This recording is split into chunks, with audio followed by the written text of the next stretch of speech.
Good afternoon, and welcome to Lifelong Learners. And I'm your talk show host, Terrence Perry. And I have an exceptional guest with me today. She's my His Coach Training Academy, uh, actually director, and her name is Nanette Floyd Patterson. She's known as the Vision Manifestation Queen. And I'm going to let her explain why she's known as the Vision Manifestation Queen. Nanette, welcome to the show today. Glad to have you. Thank you. Thank you. And without further ado, I'm going to jump right into a couple of questions about you being the Vision Manifestation Queen Okay. and how did that title come about? Okay. Well, that title came about a few years ago when I was actually helping some individuals start their business.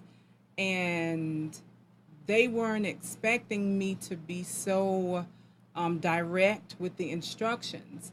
And one of the persons said, "Wow, you are a vision manifestation queen." And I said, "Oh, I love that." And then I took it before the Lord and I said, "God, do you like this? Can I use this as a brand?"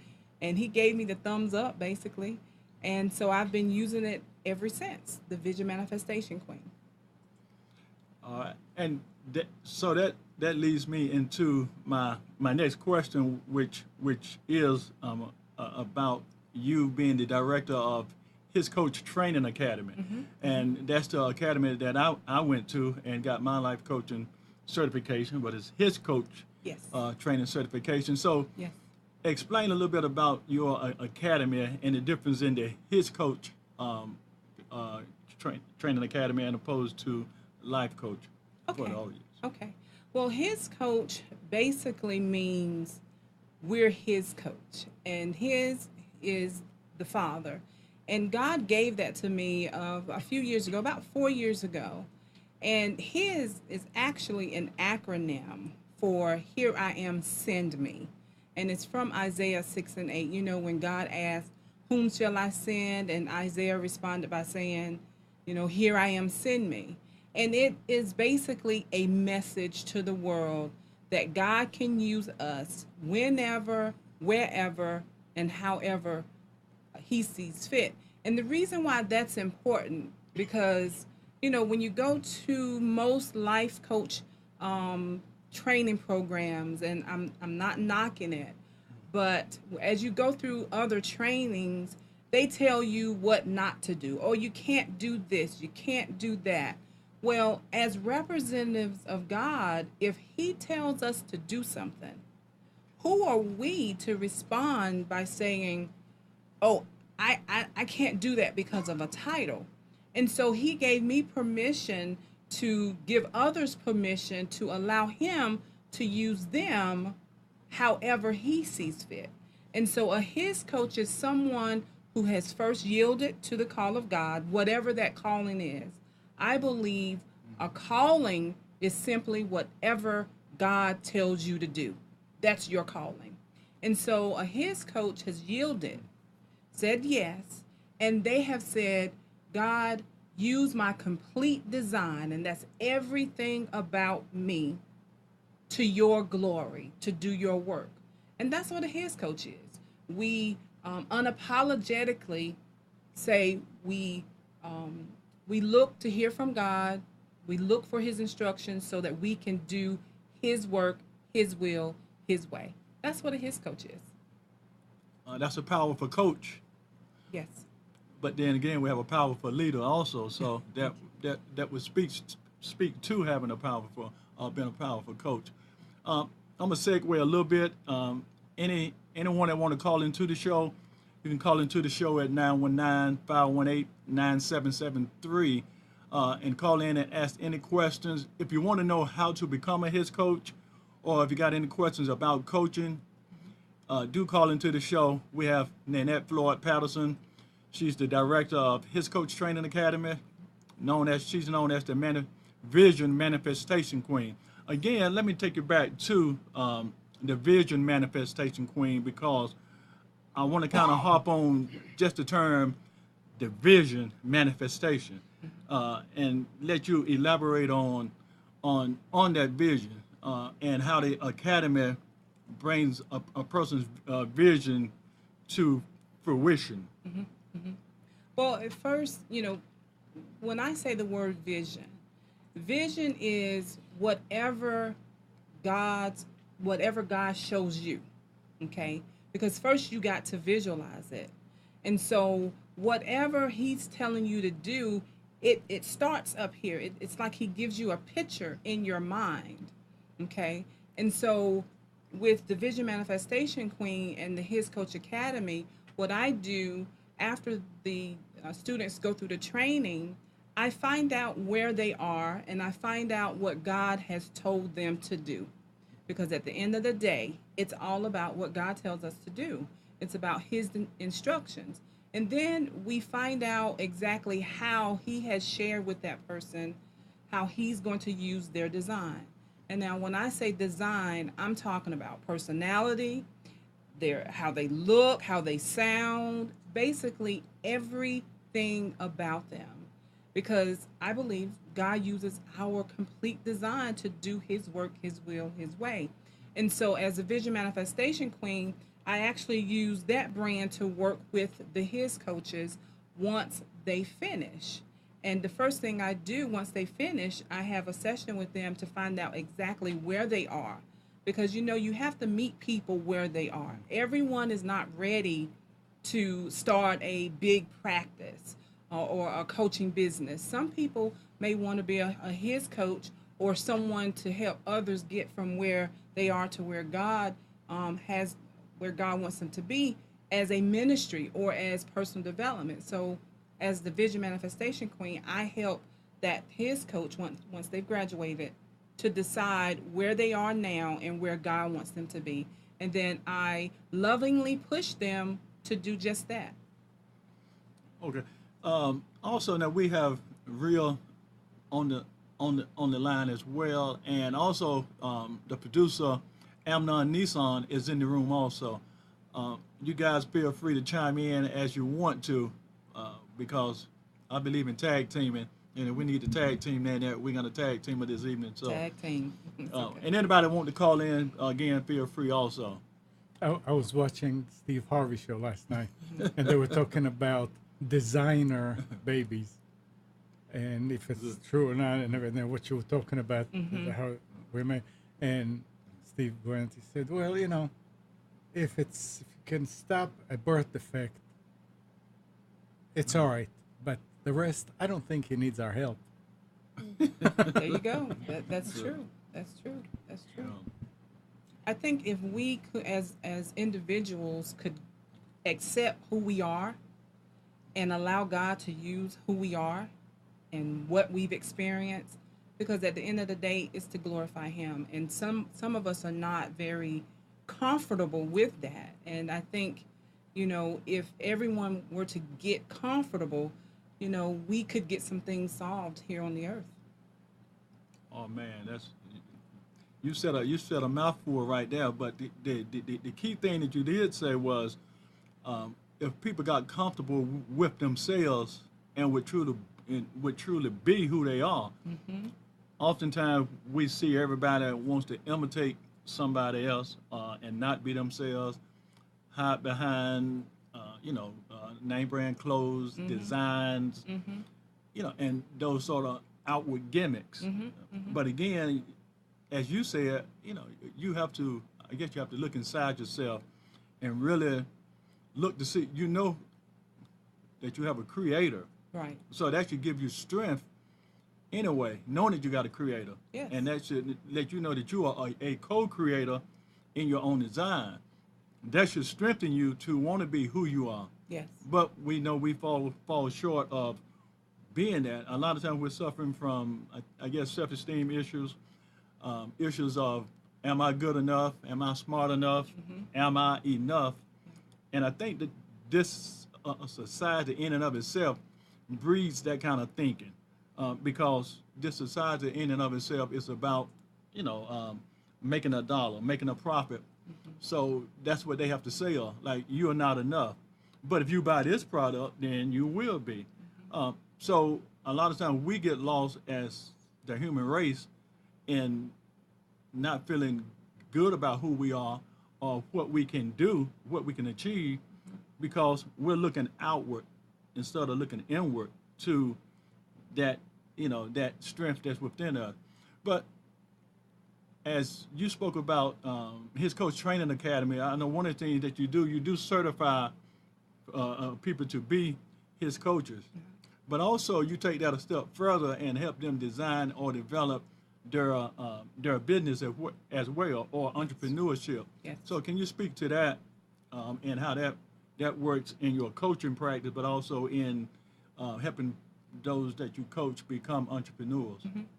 Well, what I do, I allow God to use my total design, and I come from an entrepreneur background. I've been an entrepreneur for over 15 years, and so what happens, God uses every element about Nanette Marie Floyd Patterson to help his coaches. And so not only am I a licensed professional counselor where I can, deal with the emotional stuff, but I'm also a serial entrepreneur. And so God uses that part of me to help the person start their business, but not just that. Sometimes people want to start businesses, but they're not quite ready because they haven't really dealt with the vision blockers. And the vision blockers are the fear and the fear of rejection and all those things. And so what I do, I use both of those, the counselor and the entrepreneur, to help the person decide where they are.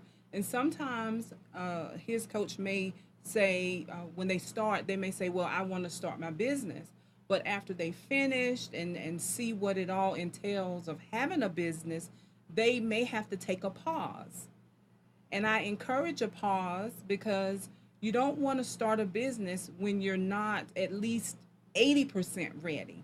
If you have a lot of emotional stuff going on, if fear has really embraced you or grasped you to the point where you are afraid of social media or afraid to take pictures, if you are in the public and you're going to go on social media, trust me, people need to see your face. So there's certain things people have to work out first.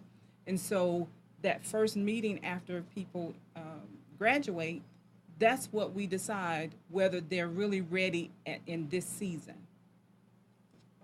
So you mentioned that you take the entrepreneurial spirit of that person and the coaching aspect of them becoming a certified coach, merge the two if they're ready, and then take them toward their vision. Yes. That's how that manifestation queen works. Yes. It takes the vision and make it plain in the individual life of that person if they're ready. But you did say, hey, if they need to take a pause, take that pause. Sometimes you do have to take a few steps back before taking those steps forward to really, I guess, to get into to listen to this, I guess, the spirit. Yes.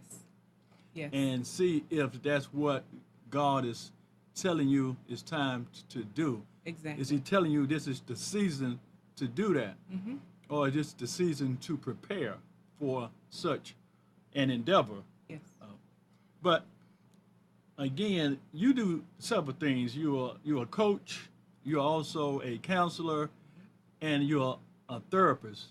So and all of that involves healing. But how is the healing different in each aspect of those areas of your expertise? You're coaching, you're counseling, you're a therapist, you're a healer all the way around. But how do they differ? As you do each one. Well, when you're talking about healing, it's a spiritual healing, okay, and I work from what I call 3 dimensions of emotional healing, and I take those the 3 dimensions of emotional healing, and I combine it with everything else I do. And so the 3 dimensions are spirit, soul, and body. And we know spirit, you have a human spirit, and the Holy Spirit communes with your spirit. The Holy Spirit doesn't commune with your hand. or your leg, okay? Then you have soul, and you know your soul is your mind, your will, and your emotions. And your soul deals with your thinking patterns, you know, your attitudes and your beliefs about certain things. And then, of course, you have your body. We know that there are certain things environmentally that can affect us and cause us to feel a certain way. Like one example would be if you're deficient in vitamin D, studies show that it can affect your mood. And so a lot of, especially African American women, don't realize that they're deficient in vitamin D. So in my practice, I have them go get a physical first. And so what I do, I take all of the ingredients about Nanette that God orchestrated, and I apply it to coaching, counseling, facilitating, teaching, anything I do. I combine them because I want God to use my whole voice, you know, my whole design. And so I just bring it all together. But that's powerful. That's powerful. The I guess the vision in seeing how all of that worked, it is powerful. Um, but let me ask you this too. Now, how do his coach training academy, you certify people. Now, how do a coach work with a church? How does a how would a pastor utilize a coach with that practice? Because a lot of times what I'm seeing is a lot of a lot of the, I'm gonna say black churches, because I don't know a lot, but a lot of the black churches, the pastor that I've talked to do not embrace having a certified his coach or life coach. You know, they don't embrace that openly. It's like they are invading their space or taking over their territory. Can you speak to that and see? I mean, what can be done to change that view of working together? Yeah, other than prayer. Definitely a lot of prayer. Well, I think just educating the leadership of that church, you know, coaches, counselors, you know, we're not there to take over the pastor's job or any other leader's job. We're simply co-laborers just like they are. But with coaching, there are fundamental skills of coaching, and that is, you know, of course, effective listening and asking thought-provoking questions, insightful questions. And you know, Terrence, the first coach was God. And if you remember, back in Genesis, he asked quite a few questions. And of course, he knew the answer, but he still posed the question. But I think if coaches, regardless of the niche or niche, however you say it, educating the leader and letting them know exactly what coaching is and exactly what results they give if the leader decides to allow them to join the team. It's a team effort. Okay. And so just educating the leadership and saying, hey, I'm not here to take your job. And of course, in a certain way, I'm not here to take your job. I'm here to co-labor with you. I'm here to get the results that God ordained for your sheep. Uh, you say you're a sheep, so there's a flock. Hmm. Elaborate on that terminology just a little bit in terms of, because I know I've heard you say before that your flock will know your voice, Hmm. Hmm. and I know I've heard that in the church, but also when it comes to coaching, also Yeah. your flock will know your voice. Yeah. Well, in, you know, even ministry or business, there is a particular group of people that you're called to. We're not called to everybody. You know, I feel like I'm called to Christian women who are struggling with depression and things of that nature. And so those individuals who I'm called to, they're my sheep or my flock. And in the business world, flock is simply your target audience. They're the ones that God wants you to focus in on. You know, they're the ones that God wants you to give much of the value to. So target audience is the same as flock. Target audience. Yes, and I believe that, you know, just like the Bible says, you know, your sheep will hear your voice. You know, oftentimes we're worried about, you know, who's going to listen to us and, you know, who's going to accept us. I believe that if you're, whoever's called to you, will flock to you, regardless of how you look, regardless of how you sound. And when they flock to you, guess what? They're your flock. And now too, you also often heard saying, guard your time like a pit bull. I know when I was in your class, you utilized that terminology a lot. But give us that, I guess, the true understanding of what are you saying when you say guard your time like a pit bull. What I'm saying with that is, people say, oh, I don't have enough time to do this. I don't have enough time to do that. Well, if you were to guard your time like a pit bull, because we have time, we have different things that drain our time, right? But if we were to really, really look at our time, we only have 24 hours in a day.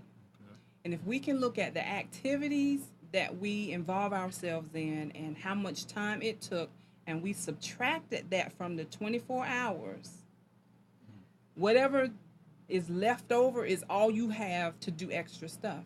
And so sometimes I believe if we value our time a little more, we will not let individuals suck the life out of us or, take so much time when we need to take time for ourselves, time to relax or meditate or pray.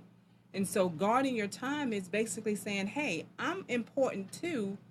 So there is a pocket of time that I'm going to guard so that I can have for myself. So that's what guarding your time like a pit bull is. Pit bulls, they will bite you. They will be quite aggressive if you are in their territory. And that's what that means. Just know that your time is valued. And if a person if you don't value your own time, other people will not value your time. All right, and that's powerful. Two, I want to ask you to kind of guide the audience into understanding how to become a His Coach with His Coach Training Academy. What do it take to become a coach? Or are you worldwide to where anybody can, anywhere all over the world, if they want to join your academy or go online to become a His Coach, can they do that? How does your academy work in getting people certified as His coaches? Okay.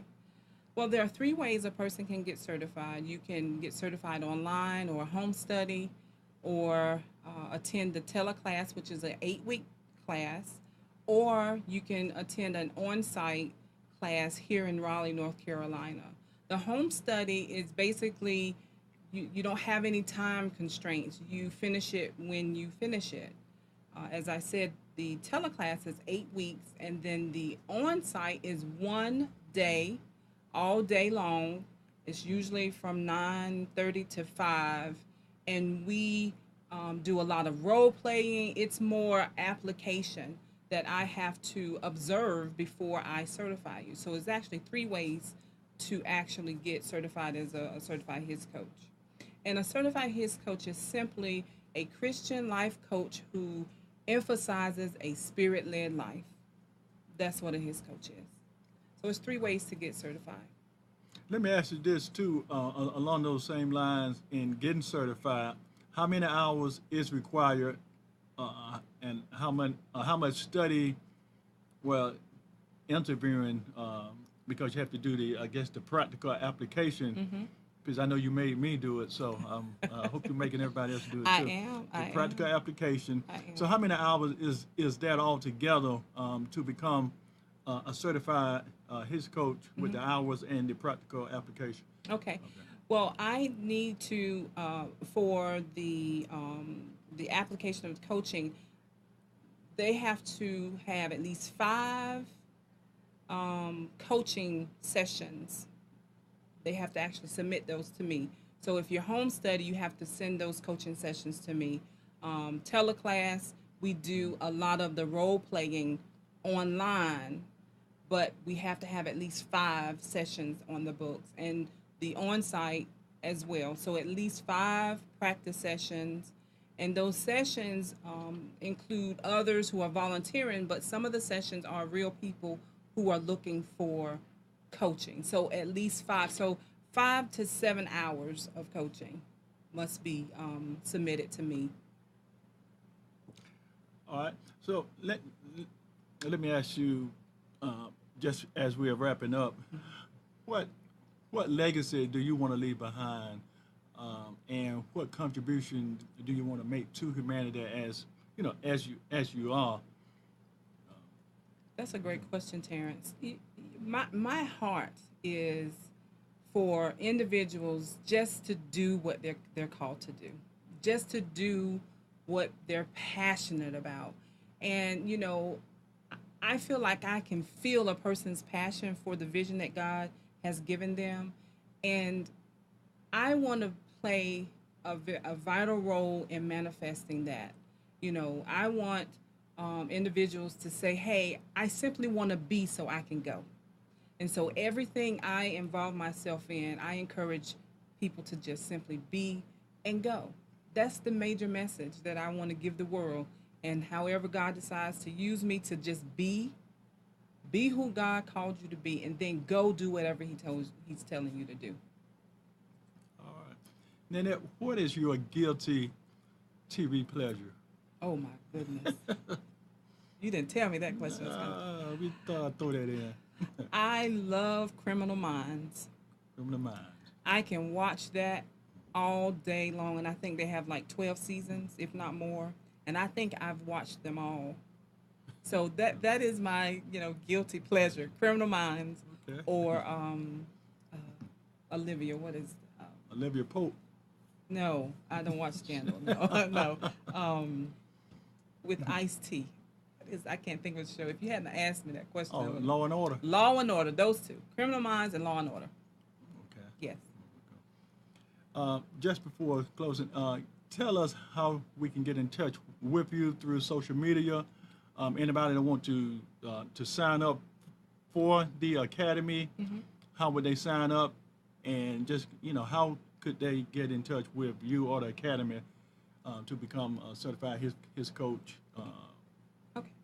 Well, if you would like to become a certified HIS coach, you can visit our website at His Coach Academy, hiscoachacademy.com.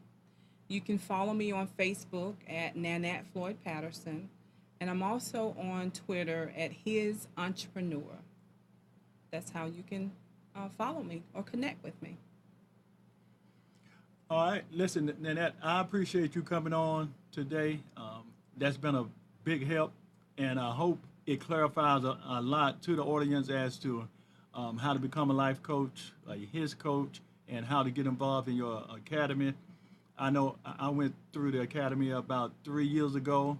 It was life changing, and I guess that's partly why I'm sitting in this seat today is because of going through the academy, becoming a certified HIS coach, and seeing the vision, making it plain, and just trying to follow, just follow my dreams and the vision that God have given me, and many others. So again, I want to thank you for coming on today. My pleasure. My pleasure. Feel free to come back, huh? She's staying, right? No, she's gonna leave, but she knows she's always welcome back. That door is always Thank you. open. I appreciate that.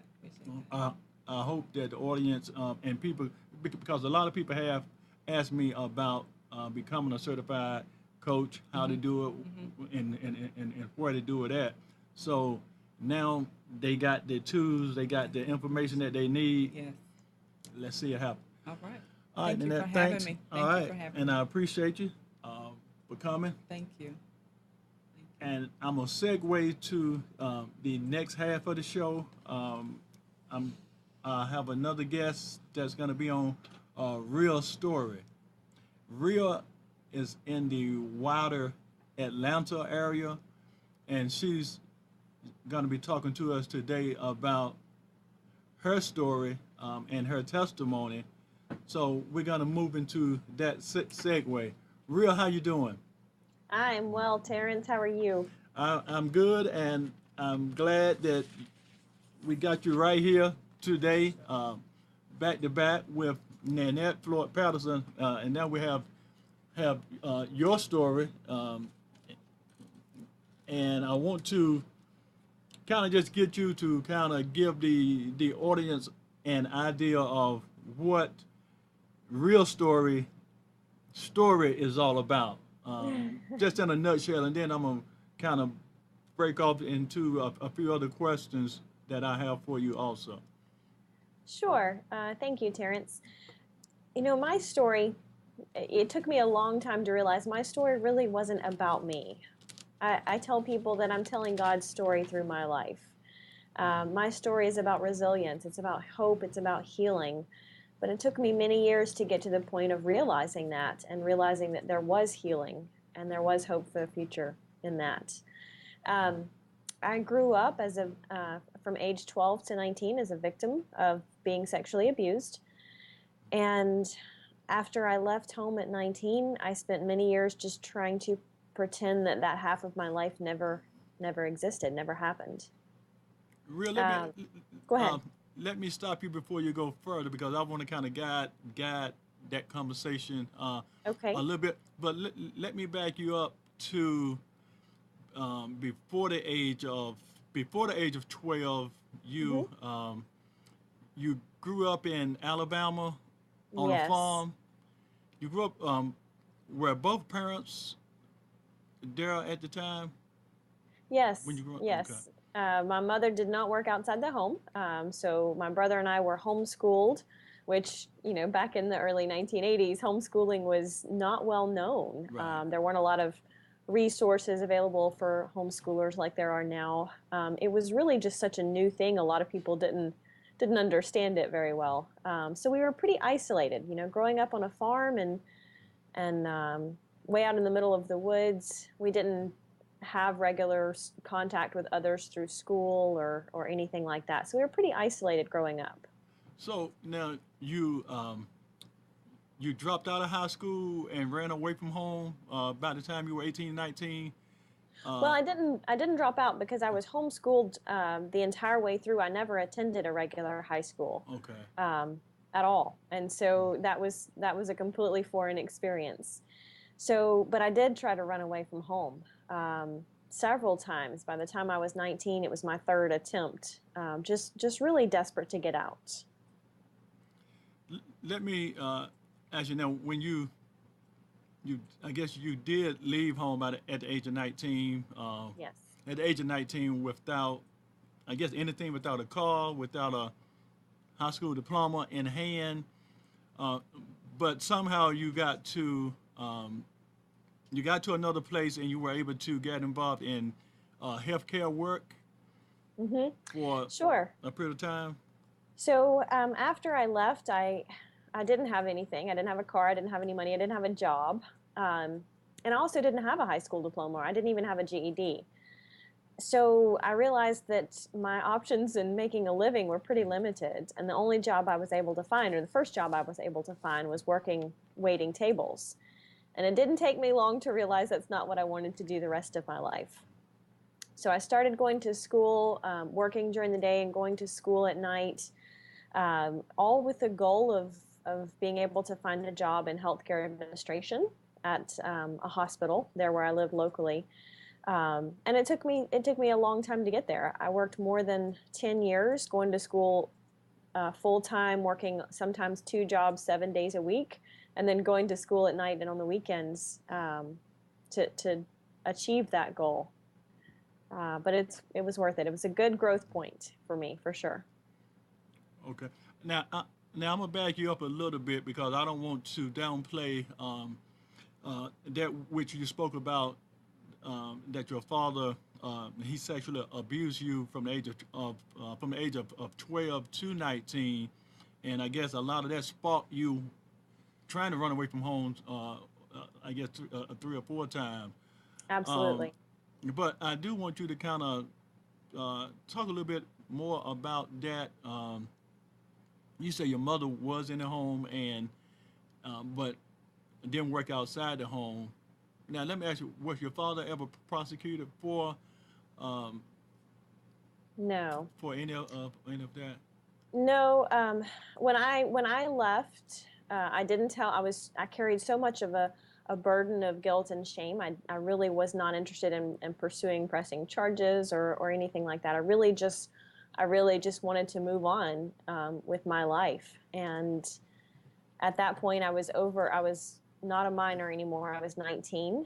And it was just really my wish to just move on and try to just let things go. My parents moved away. They cut off all contact with our family. Only a few close family members knew what had happened. But my parents were very, very vindictive about the fact that I had shared with anyone. I was told that I was going to hell. I was told that I should come back and live at home. My mother blamed me and said it was my fault. So it was a couple month period of just a lot of chaos in my life. And, I really wanted to put it behind me. And I just said, just don't call me anymore. If you can't support me in my new life, then I don't need that. And they moved. They moved out of state. I don't even know where they are at this point. And I know you like I said, you moved on, and and you wrote a book, From Ashes to Beauty. When did you write the book? And I kind of got an idea of how that came about, but just speak to that. And because as you wrote that book, From Ashes to Beauty, you also started a organization, Top Story. Sure. Leadership. So just kind of speak how that one led into the other, and now with the resilience, you were able Sure. to overcome your past and not be a victim, but become a victor, and and you've moved forward. Sure. So, I spent 13 years, working and going to school. From all outward appearances, I was very successful. I had a fantastic career working in the hospital. I had an MBA. I had a house. We took a vacation every year. I appeared and we were very successful on the outside. But, I still had some healing that needed to take place in me. And in 2013, I heard Les Brown speak. And Les Brown said, "You have a story." And he said, "Someone needs to hear your story, but only you can help that person." And I thought, I've got a story, but I don't want to tell it. And I spent 6 months just really refusing to even consider the possibility. I tell someone that I felt God just laying that burden on me and saying, this is why, this is why you've come through, and this is why you've survived. And the best thing I can say is it didn't take a whale to change my mind. So it took about 6 months for me to realize that I could speak about my story. And that was the first step. I really just said, okay, Lord, if this is my why, then I need to honor that. I went to a Les Brown speaker training contest, and the rules were simple. We only had 60 seconds. We could say anything we wanted, but it could only be 1 minute. And leading up to the contest, I knew that was the story I wanted to share. I just wasn't sure I could do it. And I struggled with that. I didn't tell anybody what I was going to do. And just because I wasn't sure that I could get through it. I just still carried so much of a sense of shame and guilt from the past. And so I stood up for my 1 minute on stage. And, right before I went on stage, I just prayed. I said, Lord, I can't do it by myself. And it was almost at that moment that I realized I couldn't do it by myself, but I had divine help. And realizing it wasn't about me, but it was helping somebody else move forward, made all the difference. So I did. I was able to get on stage and share my 1 minute speech. And as it turns out, I won the contest. I was one of 5 winners. And you know what? When I stepped off that stage, it didn't matter because I had won such a bigger victory inside myself, because I had really been able to overcome. And instead of being the victim, I was no longer a victim. I was a victor. So as a result of that, I got to speak on stage with Les Brown in 2014, and that's when I started writing my first book, Ria's Story, From Ashes to Beauty. So that was published in 2014, and I wrote really a follow-up book.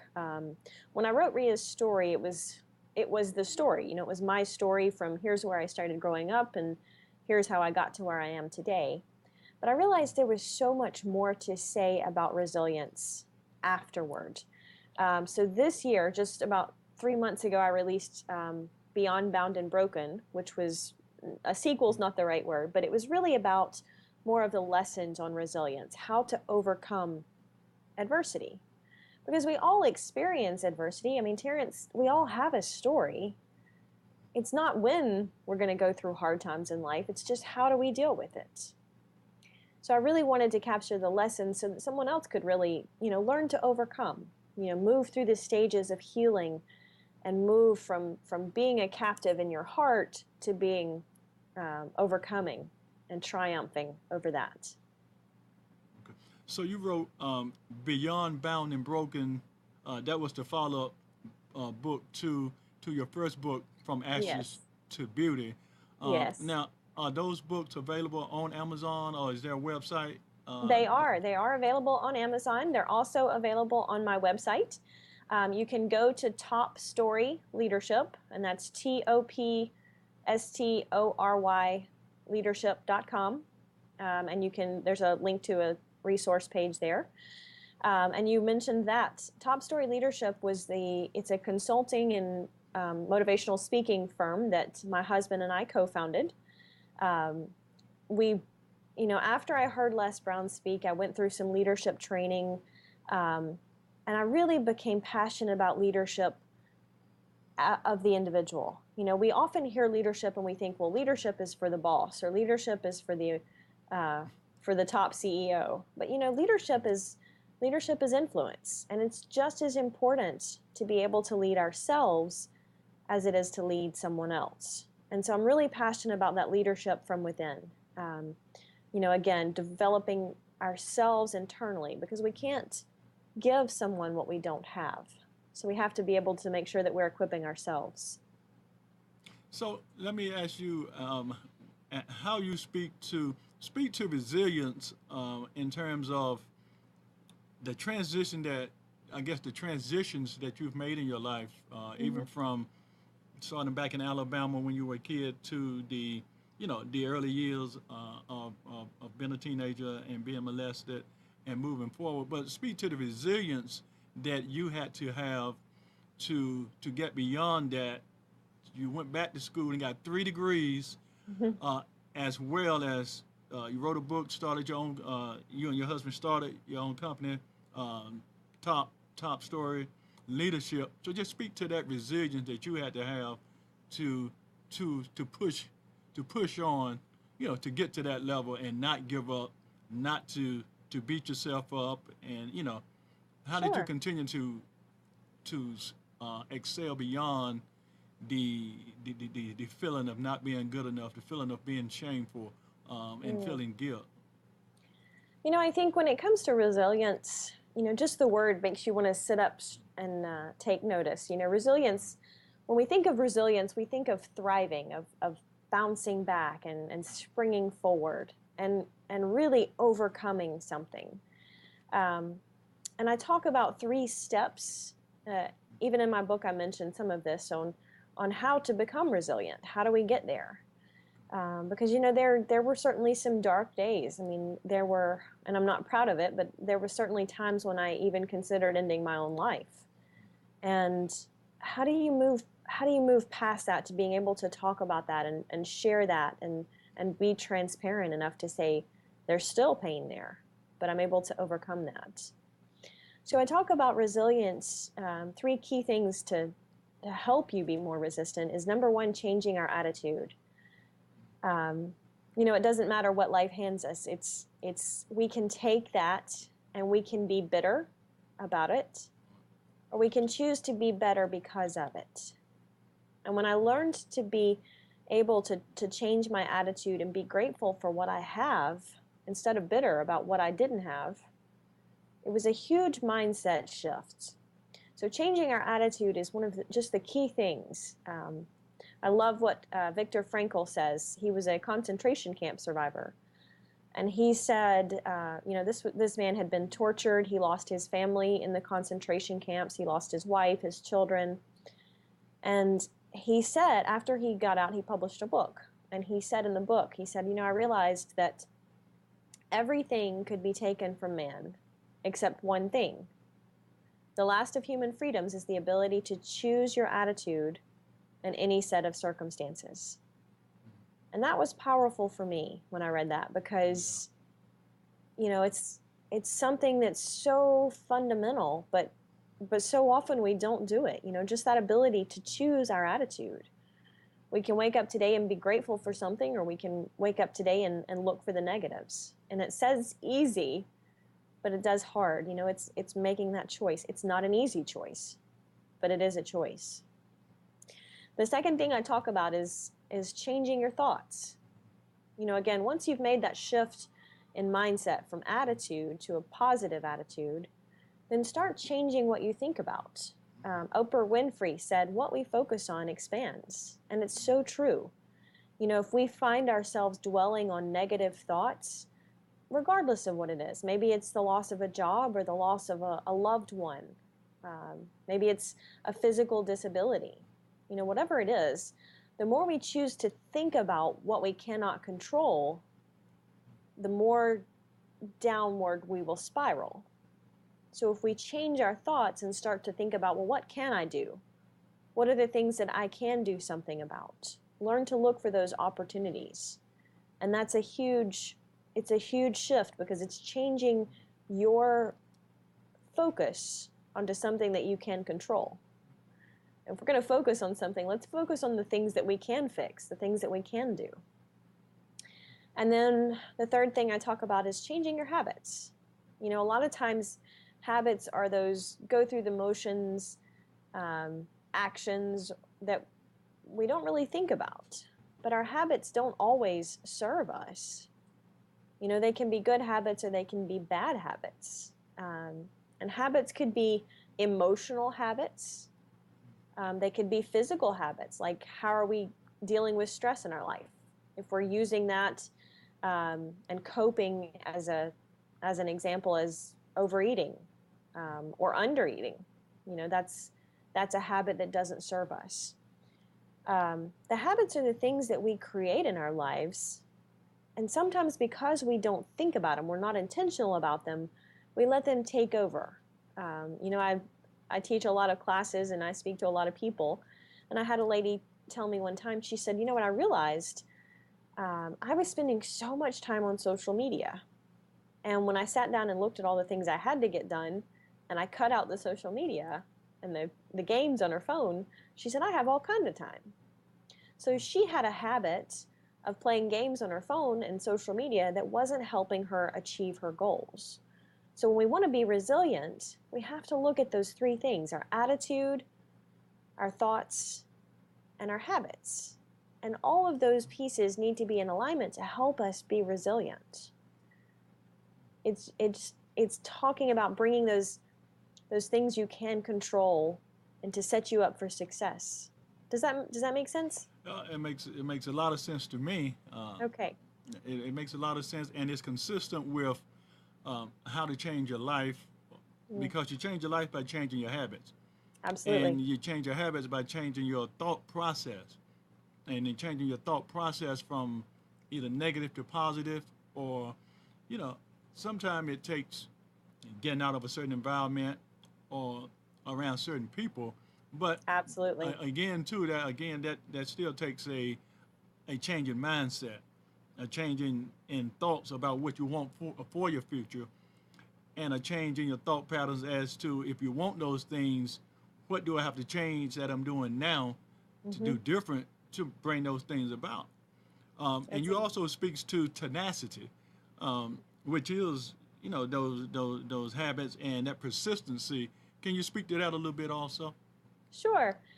I talk about tenacity in terms of, it's one step at a time. A lot of times we look at a goal, whether it's a professional goal, a career goal, or maybe it's a health goal, or maybe it's just a mindset goal. And we look at that and it's so big, it's so overwhelming that we go, I can't do it.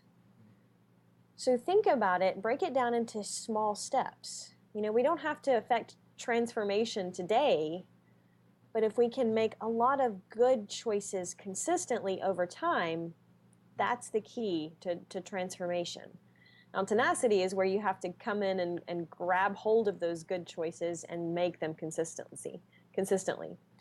So, you know, it's almost like a determination factor, Right. and it's something that you can't. Most of us have it naturally. Think of when you learn to walk. Think of when a baby learns to walk, right? What happens? They get up and they take that first step and they fall.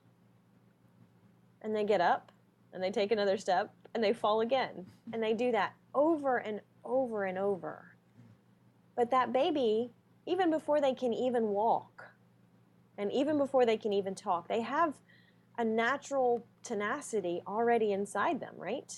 Because they are absolutely determined to get up and try again, and get up and try again. Now, the baby isn't failing in learning to walk. They're just learning how to do it. And a lot of times we lose that perspective. It's the same thing when we carry that into our adult life. You know, we learn how not to do something, and we call it failure, and we quit trying. But if we call it learning and we learn the lesson and say, well, I found a way not to do that. Let me try something else. It's only failure if you quit trying. And that's the key. Just don't quit. I think that's definitely key. The the way you explain that is you know it's steps, but also it's the mindset shift from if you fall you get back up. That's not a failure. You said No. That's learning. That's learning. A lot of people look at it as failure and they don't get back up. They stay down. But as you said, as that mindset shift, then you understand that it's not a failure, it's not a fall to where you can't get back up. It's a learning experience. You learn from it and you move forward. We're running out of Absolutely. time, but I do want to ask you a little bit about you've been married for 15 years. How did you know that was the man for you, and how you all have successfully put together a company, a leadership development company, and your life have changed from from what it was as a teenager to all that it is now. Sure. But with that support system and a positive partner, can you speak to that being Absolutely. that life-changing experience? You know, Mac and I have been so blessed. I tell someone, you ask for an answer to prayer, and it doesn't always look like what you expect. My answer to prayer was really, at the time, was agnostic. He did not believe in God, and really did not believe in God for the first 12 years of our marriage. But I called him my knight in a shiny Camaro, because he was that person that believed in me 100%, was willing to stay behind me and support me. He was able to help me just, get out of a situation and mentally say, you can move forward. And that's huge. I think we all need that cheerleader in our life. Sometimes when we're feeling hopeless, if we can look around and borrow someone else's belief in us, that can be huge. So, successful relationship requires the complete commitment from both parties. And we have come together, learning to now live and work together, because we work full time here in the same place, all the time, because we love what we do. But we're both passionate about what we do, and that's the thing. We've learned to do what we're passionate about as individuals, but we've also found a way to blend that together into something that we enjoy doing together. So frequently we speak on stage together, in fact, most of the time, because we enjoy that. And it's not about competing with that other person, but appreciating the differences in the relationship and then valuing the strengths of that other person. And when you can do that, you can come together as a team, like any team, whether it's a corporate team or an organizational team. It's about valuing the strengths of the different members and then appreciating the opportunity to do something bigger together. All right, and that's powerful. Let me ask you: do you all talk about that on stage as a sort of like relationship coaching? We do. And you can go to our website, topstoryleadership.com, and you can see several different topics. We speak together. We speak at churches, or we'll speak at companies, conferences, keynote presentations. I think that's something that we'll explore more in the future. We just co-wrote a book together called Change Happens. And so we've learned even more, and we still are learning, how important leadership is in relationships. So it's one of the things we're excited to do in the future more of. Okay, Emma, you got a question? Yeah. I want to ask you something. Sure. You said something before, and I'm going to take you in direction you may not want to go. You said Okay. that you did not want to press charges. Correct. Is that how it works? I mean, if the authorities know that something like this took place, they don't do anything? Is it not like somebody come and breaks in somewhere and the owner doesn't want to press charges, but still the person broke the law? Sure, that's a great question, Amnon. In my case, the authorities were never involved. And again, that was my decision to say, by that point I had left home, and I said, I still wouldn't want to go through pressing charges and a trial and just the mess. At the Right. time, I was just not emotionally equipped to do it. Mm-hmm. And the more I've learned and read now, I think that was probably the best decision for me. And just in terms of being able to heal. It's a very, very difficult situation to find yourself under the scrutiny. Like we see a lot of times even in the media now for someone who wants to press rape charges or something like that. There's just a lot of emotional turmoil in going through that and defending that. And I was not equipped to do that at that time. I don't know that I still would be, Okay. even now today, honestly. All right. Okay. No, I mean, I was just wondering. Sure. No, that's a great question. I get asked that a lot. And I'm sorry it happened. Well, God doesn't cause the pain in our lives, but He can use it. And, I'm blessed to be telling that story. And I want to first of all, I want to thank you for coming on the show. And, My pleasure, Terrence. And for sharing your story. But also, I want to mention just to kind of go over again what we talked about. What's from you growing up on a small farm in Alabama and going through, that trauma as a teenager. But also again the resilience that you had to continue to press forward, and like you said, not to press charges or not to look back like that's something that I got to get him for that. You let it go, because what that does, it frees your mindset, to let that go. Let God handle that, and you continue to move forward in your life, because I have been blessed in many ways. You've been able to share your story, but also you've been able to take that and take that on a platform, to let others know that just because something like that, a misfortune happened to you, that don't stop you. That don't stop you on your track. Again, you spoke about resilience. You've written 2 books. The first book, From Ashes to Beauty, and then the other books, Bound. Beyond Bound and Broken. Beyond Bound and Broken. So, you've taken that, what was negative, and turned it into a positive, and at the same time you've had a productive life, and you still have a productive life because of that. So that didn't stop you from being you. It actually made you stronger in a lot of ways, because like you said, there was a mindset shift to where, you said, I'm not going to let that stop me. You went and got 3 degrees. You married the best partner, and you all have, collaborated on a joint venture that you shared a platform for others to build from, leadership development. So again, I want to thank you for coming on the show, for Thank sharing you. those experiences. And you're welcome back anytime. But again, you said they can get your books on your website and on Amazon, Barnes and Nobles, and such. Yes, Amazon.com or topstoryleadership.com. All right. Well, listen, thanks for coming on.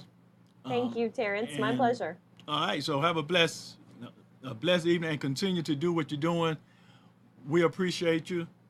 I want to thank the audience for tuning in today. And we'll be back again next Tuesday, same time, 2 o'clock, from 2 to 3. You all have a blessed and beautiful week. Take care. Thank